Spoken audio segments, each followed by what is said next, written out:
All right. Hi, Eric. Hello there, Ian. So in a few minutes, just tell us about yourself and what you do.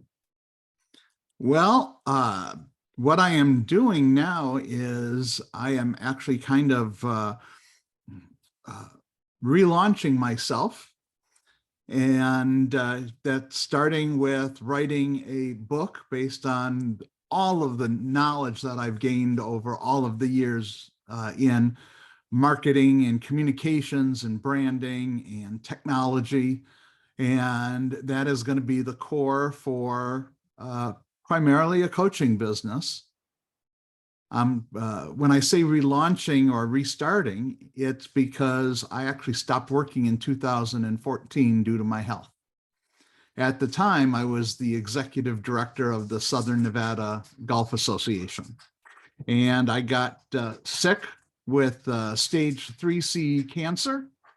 And a variety of other things happened and couldn't work. Eventually, I ended up in a coma. That gave me stage 4 kidney disease and all sorts of other problems with that. And in dealing with all of the pain, I was on very high levels of opioids. And quite frankly, I couldn't function. I couldn't think, and I couldn't even sit at a desk. So work was out of the question. But fortunately, on New Year's Eve of December 2020, I had a new pain treatment, and I was able to eliminate most of the opioids, which then lifted the brain fog. I started feeling physically better, and I said, okay, I got to go do something, because I've always been one of those people that goes 120 miles a minute. And, when I got sick, I went from 120 down to 0 in a matter of seconds. And that just wasn't me. So I started trying to figure out what I was going to do. I still have to struggle with my health issues, but that wasn't going to stop me. It was going to prevent me from maybe taking a regular job. So put on the entrepreneurial hat, as I've done many times before. And it was just a matter of finding, what is it that I'm going to do next? And I actually started out doing some software development consulting. In the 90s, I actually owned a software company and got out of that in 2003 when I sold off my interests. But I had an opportunity to get into that with two of the biggest, most well-known digital marketers globally, who actually live in the same town as I live in right now. One of them, by the way, is a guy named Perry Belcher, who is known as the godfather of digital marketing. And for those of the people listening who don't know who Perry Belcher is, if you've ever gone to a sales page and there's that little button that says buy now on it, or whatever you're clicking on, if you Google that, it's actually known as the Belcher button. Perry Belcher is the founder, one of the co-founders of Digital Marketer. He's also the founder of the Traffic and Conversion Summit that's held every year in San Diego. And like I said, he's considered the godfather of digital marketing. He has had over $1 billion in sales. And he actually has, with another guy here in town, a guy named Chad Nicely, a software company called Growth Hacking Development. And so I did a little work with them and did that for a while. And from there, I actually started getting interest in things, this new thing called Web 3.0. And that deals with digital marketing. It also deals with NFTs and the metaverse, and developed some partnerships in that. And so all of that together kind of morphed into what I decided to do now. And so it's all starting with the book that I'm writing called The MegaFluence Method. And it's basically, how does any business achieve a position of being a market leader and dominating their niche in whatever it is that they do? So when did you start writing this book? Started writing it off and on in June. And it's probably, the outline is done. It's probably, in terms of the content, it's probably about 70% done right now. But I have to deal with some coaching clients in the middle of all that. And I have to eventually start developing all my other assets, whether it's web pages or blog articles or In some cases, I'm writing a blog article, and that's going to be part of what's going to be in the book. In other cases, I'm taking something that's in the book and cutting it down and putting it into a blog article. And then obviously I'll be repurposing all that content along the way. But it's a process. It's not going to happen overnight. And no one who gets into any kind of business should think that they can just snap their fingers and be making millions overnight. I mean, it's great if you have assets to begin with, but unfortunately, all my assets are between my two ears, and they're not exactly easy to repurpose yet. Right. So how long have you been in the coaching business? Well, I'd have to say, in a sense, I've always been in the coaching business in one way, shape, or form, just not officially in a business called coaching. When I was in high school, one of the very first entrepreneurial things that I ever did is I started a PR agency. But again, I was in high school, and my very first client was the founder of Manpower International.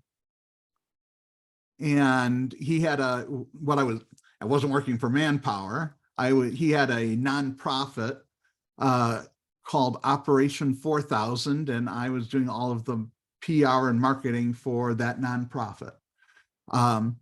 And that particular position, or Operation 4000, was a program to help. The goal was to help 4,000 disadvantaged kids get jobs in the summer.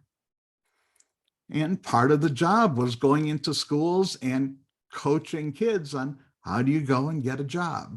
How do you go and create a resume? And all of those little things that you have to do. So even that early on, I was doing some kind of coaching. When I had the software company, one of the roles that I had, it was in implementation. So I helped design the software. It was, we were a small company. I helped lead the programmers, but then when we would actually do installations, I would go into these businesses. And for example, a lot of our clients were hospital-based fitness centers. And I would actually have to coach the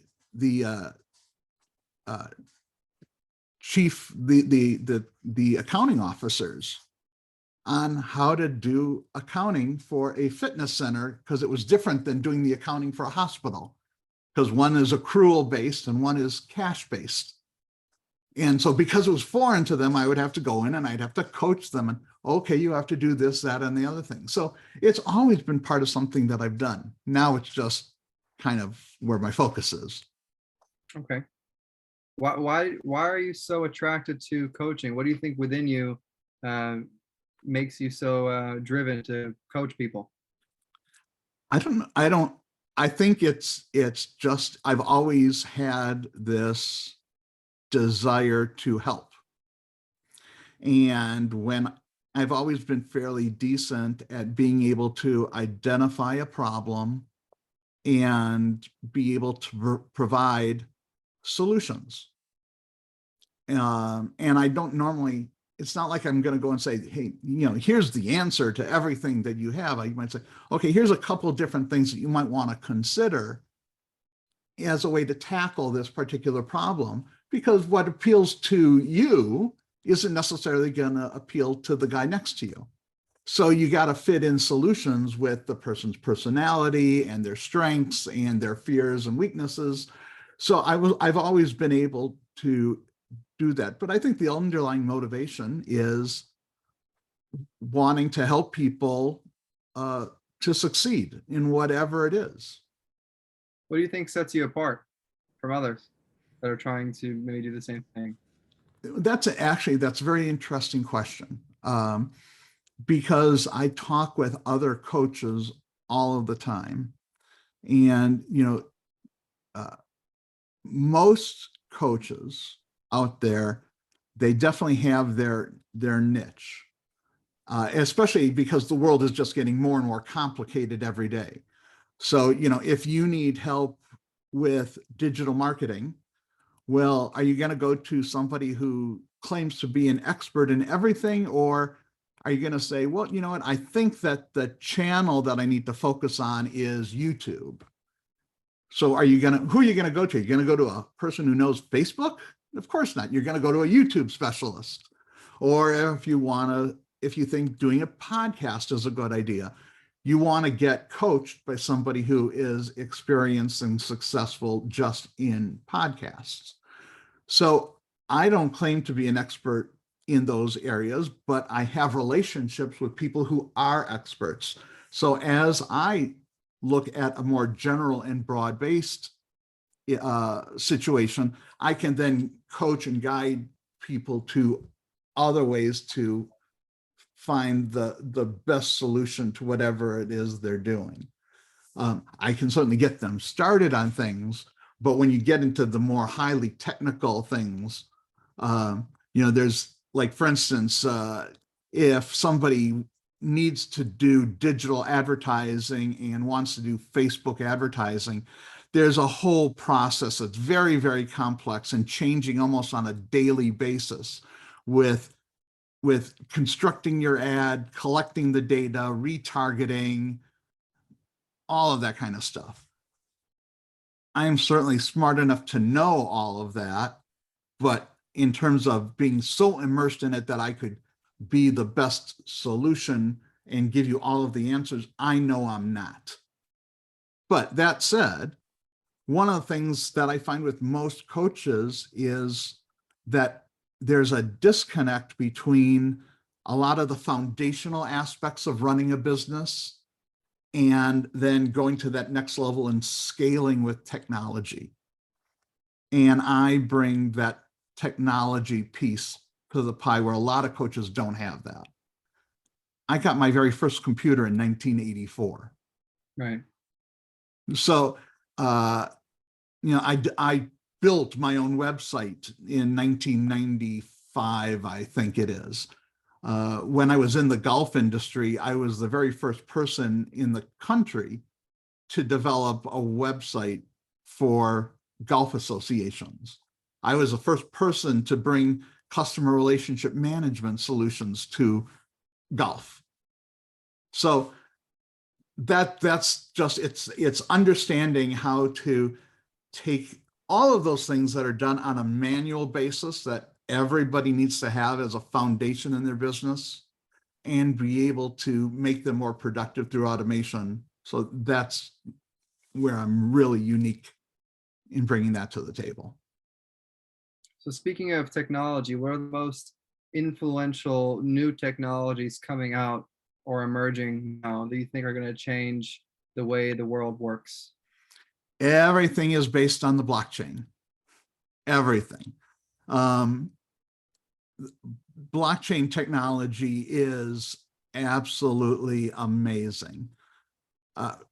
Right now, and this is actually part of the book, is over the last 20 years, there's been a slow erosion of trust.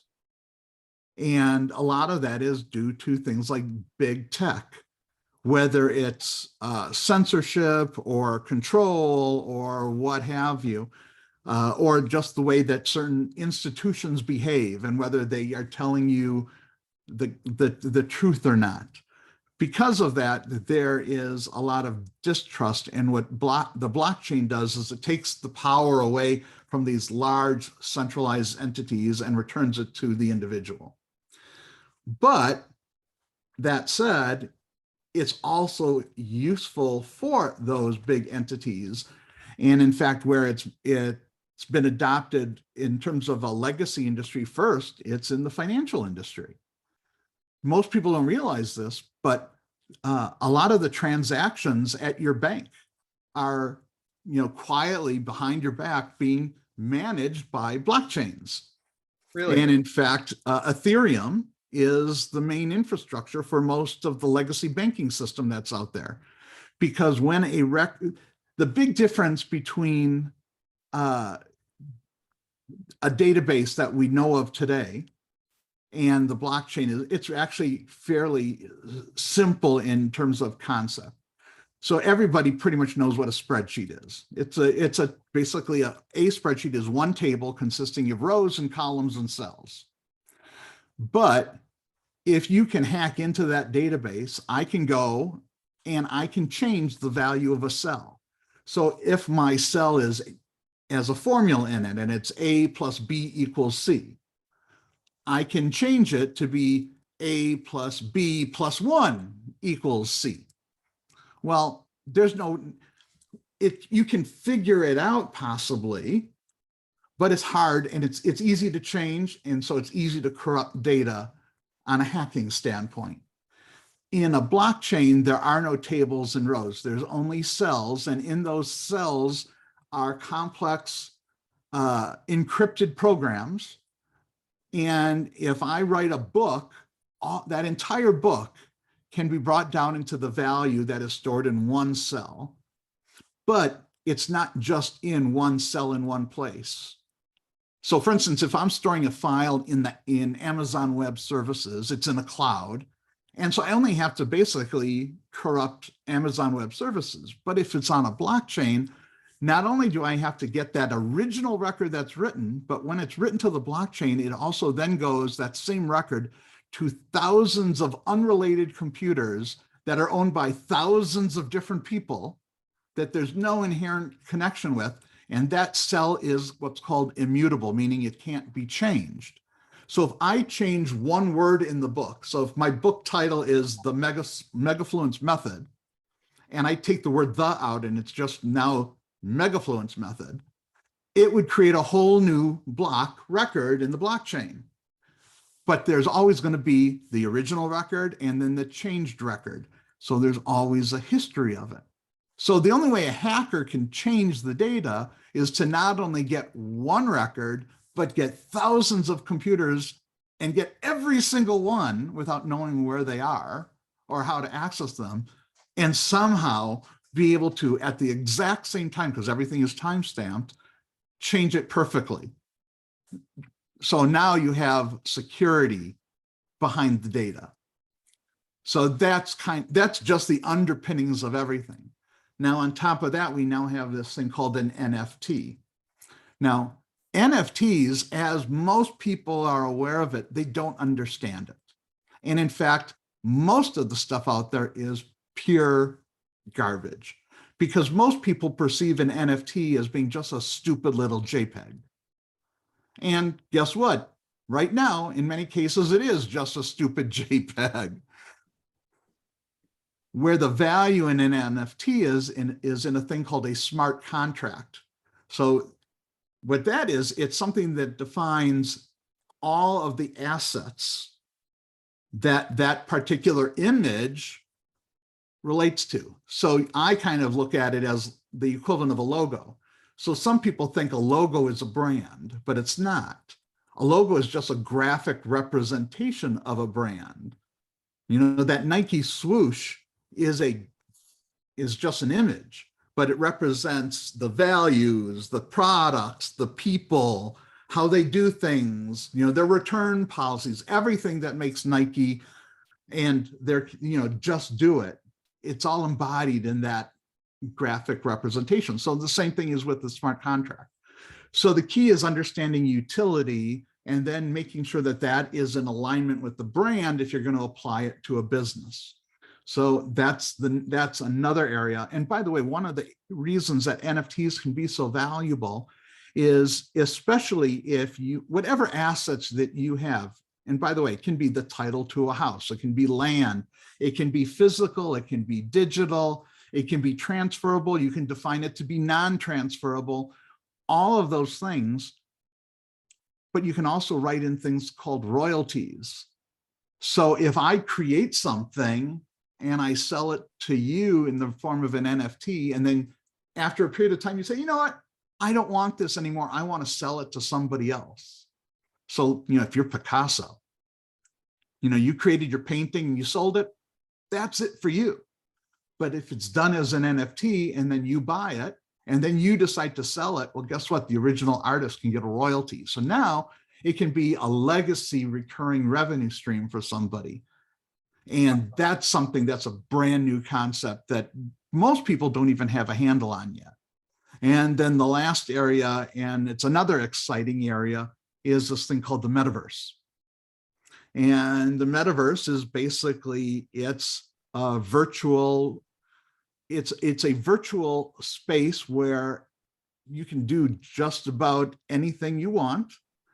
And it's now evolving into areas that include, pure virtual reality, which is all, like cartoony type stuff. But then it can also be augmented reality. So if anyone has ever watched Star Trek as an example, and on the Starship Enterprise, for vacation, people would go to the holodeck and they'd go to a computer and they'd create this virtual world and they'd interact with other beings, sometimes other people, but they weren't really there. They were just computer images. Well, we can actually do that today. And instead of being in a Zoom meeting in a two-dimensional situation, we could actually be sitting across a table from one another. If we're wearing a synaptic device, a synaptic glove, I could hold out my hand, you could hold out your hand, we could shake hands, and we'd actually feel like we're shaking each other's hands. And so now you can create a more immersive, real experience for people anywhere. And considering all of the things that happened in the last couple of years with the pandemic, where people were locked up and they couldn't travel and they couldn't do things and they couldn't see one another, now it just, and now with inflation where people are struggling to, whether it's paying for a gas bill or they can't even fly because flights are being canceled all the time. Well, how convenient is it that you can just go into a room, turn on a computer, even work off of your phone, and be in an environment with anybody, anywhere, at any time in the world, and feel like you are literally there with them. That's extraordinary. So all of that's there, and that's what we're working on. And most people don't know about it, and when they hear about it, they're like, "What is this?" Well, and exactly, and that's one of the things that's tough. And I get a lot of calls from people who say, "Hey, I see all this stuff about NFTs, and I really want to get into it with my business and all that other kind of stuff." And the first thing I say is, "Whoa, wait, let's not jump into something so quick. Why do you want to get into it? Let's look at your business." And I can tell you that probably 95 times out of 100, at least, if not more, I'm going to say, no. That's something to keep in the back of your mind for 5 years from now, 7 years from now, whenever. But we have to deal with the core issues now, because bringing in certain things are going to not solve the problem that you have with your business. They're going to exacerbate the problem. So let's deal with the foundational aspects and let's go back to the basics first. And it's amazing how many businesses, even successful businesses, don't have that basic foundation down yet. Right. What are some of the biggest obstacles you faced when you were starting your business, your coaching business? Time and resources. It's like anything. I mean, being in a situation where, I stopped working and pretty much didn't have an income for a long time. It's not like I can say, "Oh, here's a couple $100,000. Let's invest in a franchise. Let's get all of these people to work on my behalf and build all of the things that I need." So it's on my own. And especially when you're starting with something that is very content-based, it takes a while to get it out of your head and onto a piece of paper that can be, sent to somebody and can be a consumable. So that's certainly part of the struggle. Patience, that's another one. Because again, you can't snap your fingers and think it's going to happen overnight. So it's a slow slog, but at the same time, it's a benefit because as you're probably aware, there's a lot of people who are looking for a change. Maybe they're not, they want to create a second income for themselves. They want to have a part-time side hustle, but they don't know where to even start. Well, I'm going through that process, so I know all of those steps. I can experience them. I can be very empathetic with somebody on whatever they're going through. I can help guide them to the same. You know, I was out of the marketing world effectively for 7 years, and the amount of change that has occurred from during those 7 years to just digital marketing is a lot. So as much knowledge as I may possess, I have a lot of learning to do myself. So I can again I can empathize with other people on that. So it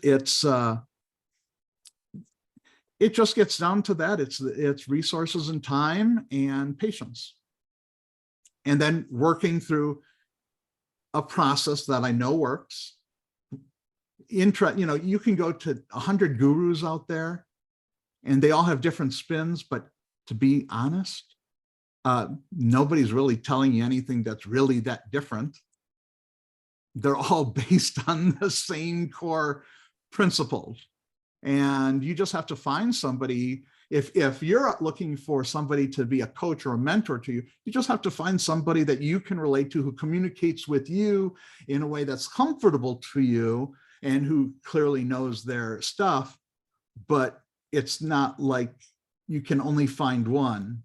There's all of the, you know, like for instance, Perry Belcher, you know, he's brilliant at what he does. But you know what? Russell Brunson is brilliant at what he does. Oh, but wait a second. Perry Belcher was Russell Brunson's mentor.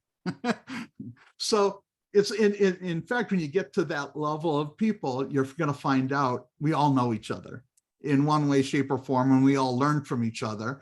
And even the people like a Perry Belcher, guess what? He has coaches too. Yep.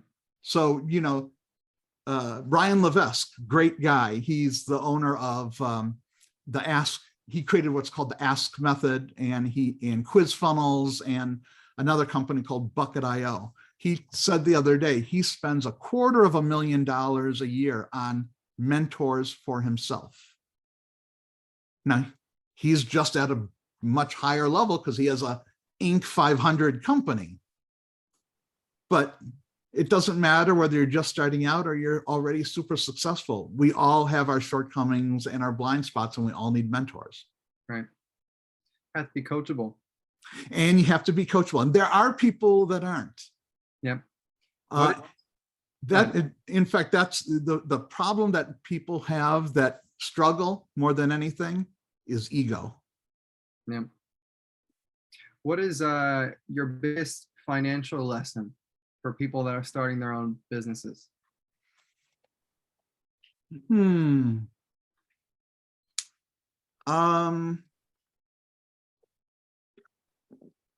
biggest financial lesson. One would be get a good financial advisor, number one, who can understand where your assets are, help you look at what your needs are and make sure that you don't overextend yourself.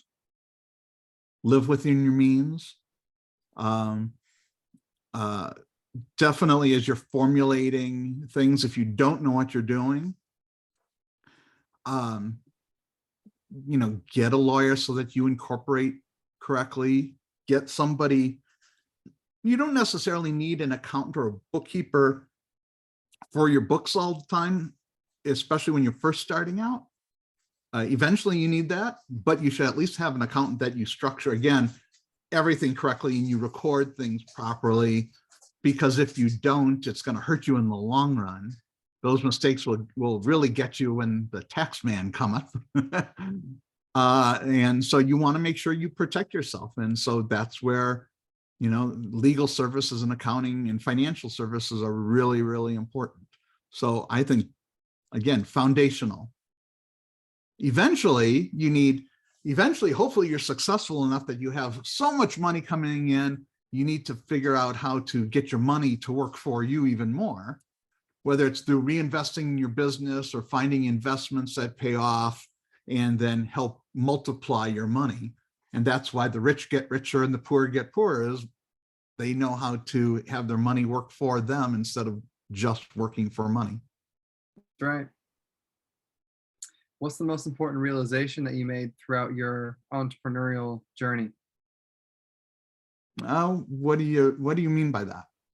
So when you started your journey as an entrepreneur, a realization that you perhaps made or that came to you about that they changed your character in a positive sense. For example, some people have intense fear with starting a business and they overcame that fear with some sort of realization so they could get to the next level. What is that example for you? Well, a lot of people that I talk to definitely have the mindset issues to deal with, and that has never been my struggle. And it's maybe because, again, I was entrepreneurial when I was a teenager. Also, a lot of people have a fear or an insecurity about themselves, that they're afraid to go after the big guys. Well, again, my very first customer was the founder of Manpower International. So how do you get over that, that fear of going after the big guys?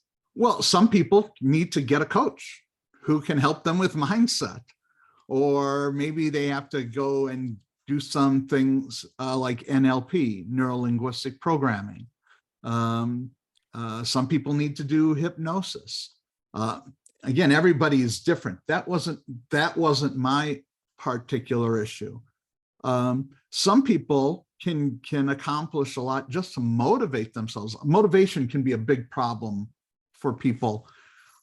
Some people find a lot of support by listening to certain great motivational speakers that are out there, whether it's a guy like Napoleon Hill or Bob Proctor or Brian Tracy.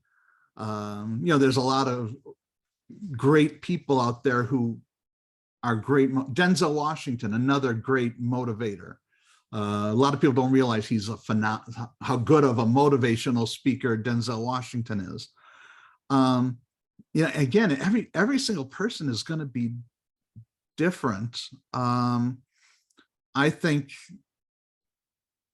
the biggest realization that I personally struggle with is that I can sometimes be impatient, and I gotta take a deep breath and say, okay, what the heck were you thinking? You can't do everything. There's only so many hours in a day, and you know what? Just don't let it get to you. It's tough. It is tough nowadays because so many people who want to start out with a side hustle or start a business, they have to do it on their own. And there is a great benefit of going into an office and meeting with people and, meeting over the water cooler. And even if it has nothing to do with business, just having that break for some social interaction that you can't have when you're by yourself in a room in your house and your only connection is a Zoom call. I think one of the things is figuring out how you can go out there and just find resources to keep your motivation. Right. What's one of your biggest accomplishments in your professional career? Overall in my career? Let's talk about one or two of them. Yeah. Your most your biggest ones. Oh, but my gosh. I'm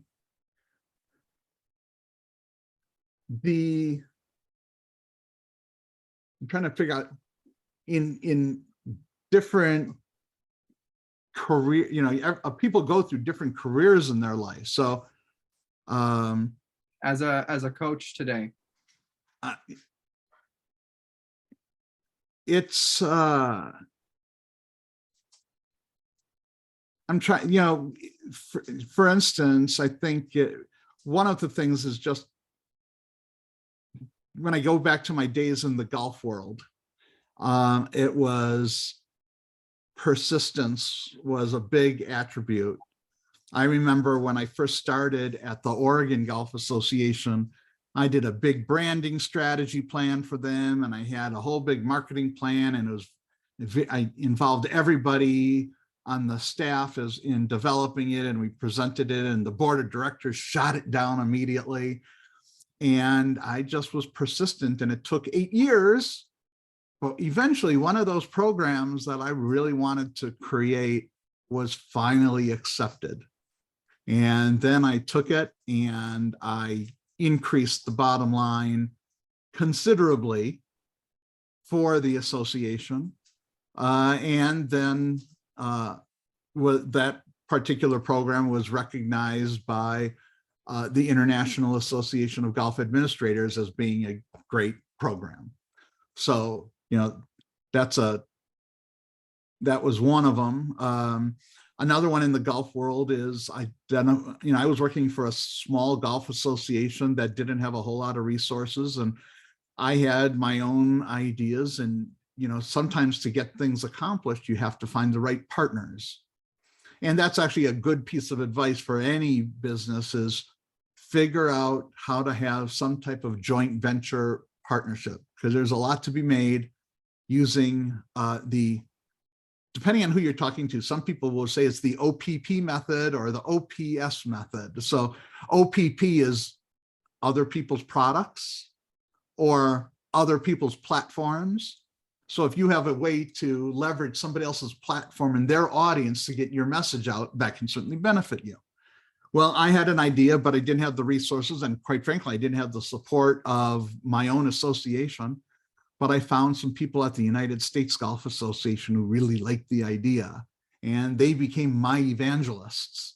And eventually we created a program that one of the people on their executive committee said was the second most meaningful program that they had ever created in the history of the Golf Association. Wow.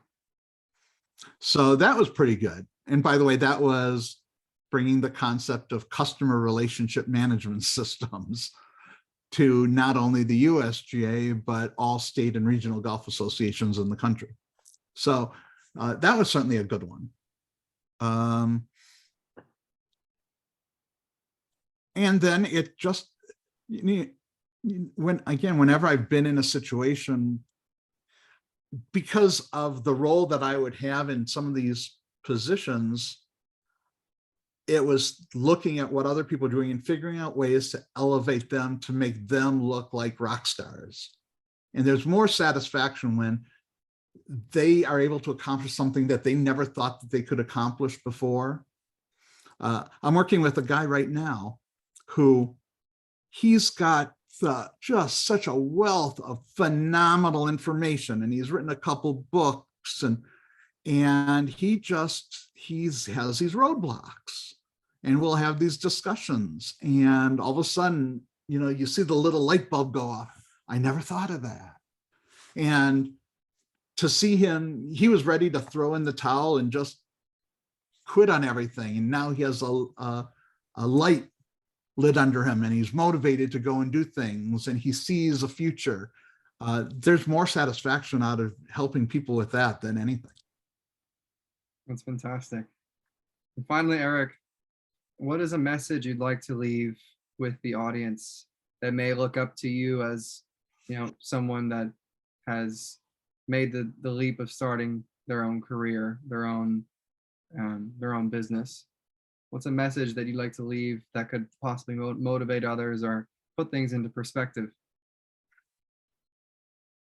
Every single person that's out there has a specialty in something. They just don't necessarily know what it is. So find somebody who can maybe help pull it out of them so that they can, instead of having to report to a job that they really don't like, that they can enjoy their life more by excelling in what they really like in the first place. You know, fuel their own passions. Find somebody who can pull that out of you, and then if and where you need that guidance, don't be afraid to ask for help. You know, the biggest roadblock that so many people have is they feel that somebody is going to think that they're stupid if they ask. This guy that I was just mentioning, you know, he wrote a book and he was afraid to show it to anybody because he thought it was lousy. And I read the book and I said, okay, well, I thought you wrote a really good book. I said, I didn't agree with everything in it, and here's where I think you could have done a better job, but it was a good book and I think a lot of people would benefit from it. Well, my gosh, that was the one thing that no one had ever told him before. And everybody has insecurities about something. And don't let that hold you back, because it's only within you, and it's not how others perceive you. That's right. Eric, thank you for your wise words and your business insights. It's always interesting talking to you, especially the first time. And again, you have a lot of knowledge about technology. I'm looking forward to speaking to you again, possibly on this podcast in the future. I look forward to it. And if you have any questions, anybody can easily reach out to me. By the way, my company is called CogniLogicFX, and that is a mashup of the words cognitive, logical, and effects. So I use my cognitive abilities to come up with logical solutions that have positive effects. So it's just Eric at CogniLogicFX.com. Reach out to me, and more than happy to hear you all out. Yep, all of his information will be in the description of the video. And I really appreciate you joining me today. Thank you. Nice meeting you, Ian. Thank you. All right, well, you enjoy your night. Well, you too. And so now what is your process from here? So from here, what do you mean by that? Well, so you're going to have a recording. I'm assuming you put bumpers on the front and end of it and a couple other things, and then you post it somewhere. Right. So we put our intro and outro. I'll cut this part out of the video. We put our intro and outro, and then we post it on many platforms. Right now, most of our episodes are posted on the podcasts app and YouTube. And these are all of the other podcasts that we have called Uplifters. And that was my business partners that he started a few years ago, maybe 3 years ago. And he inspired mine, as I told you, to do mine this year. So you're one of my first guests. You're in my top 10 first guests. Oh, wow. Yeah. Hold on. I was going to send you something. I really appreciate you joining me. You're a very, very good speaker. Thank you. Yeah. One of my plans is to, that's what I wanted to do.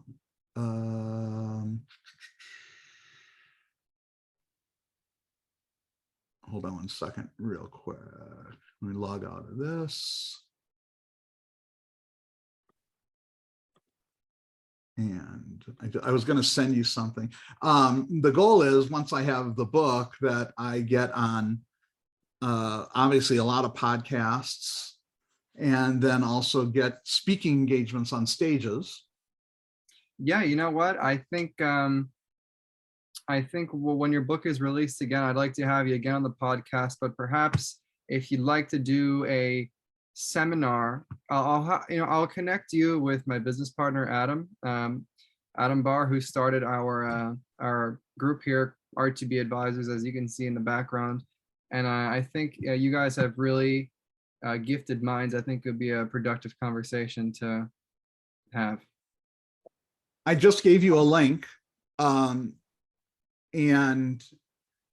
you can it's a platform where you can post your podcast and it can be syndicated to like 20 or 30 different sites. And this is including YouTube? I don't know if YouTube is on it. You might have to do YouTube separately. Yeah, we have our own YouTube channel, but yeah, this is great. I'll show this to Adam as well. And I'm actually, I just started an account with them. I don't have a podcast yet, but it's part of the idea. I think you should. I think LinkedIn is a great place to find people that, you know, especially when you invite them just to have a conversation like I did with you. And, you know, there's no, some people ask me, do I have to pay? Of course not. Like, this is just a conversation. And hopefully we can, you know, benefit the audience in some way, add value, right? It's there it is. It's called Other People's Platforms. Yeah. The OPP method. One of the people that I'm working with right now, and she's been one of my mentors, is a person by the name of Forbes Riley. Do you know who that is? No. Forbes Riley. So one of her business partners is a guy named Kevin Harrington, who is one of the original sharks on Shark Tank. Yeah. And that's kind of Perry Belcher. One of Perry's partners is Damon John, another shark. Forbes is in the National Fitness Hall of Fame. She's known as the Queen of the Pitch. She's done over $2.5 billion in sales. Wow. As a pitch woman for the Home Shopping Network. She created her own product called the Spin Gym, which is, it looks like a silly little product, but it's amazing at how good it is for like $15. And she helps people craft their pitch. And she's absolutely phenomenal at what she does. And she has a podcast with Voice of America. And she's also really big on Clubhouse. She has a weekly mastermind. She had Les Brown on her mastermind yesterday.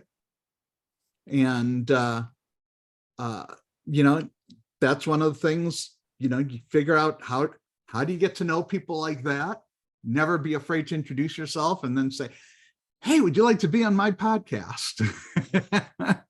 And then, of course, then she's going to promote the fact that she's on your podcast. And then all of a sudden you get to leverage her audience, which, you know, is, you know, several million. I know we're not, you know, we're not in the several million yet. You know, I recently started this, you know. Hey, you got it right. I'm just saying, you know, that's part of the plan is how can you leverage other people's platforms, right? Mm-hmm. Yeah, it's, you know, and I could speak to anyone in the United States, you know, through a computer, though I'd prefer one day to be like Joe Rogan, to fly him out, have them in like a nice studio, you know, but well, you know, don't necessarily limit yourself to the United States.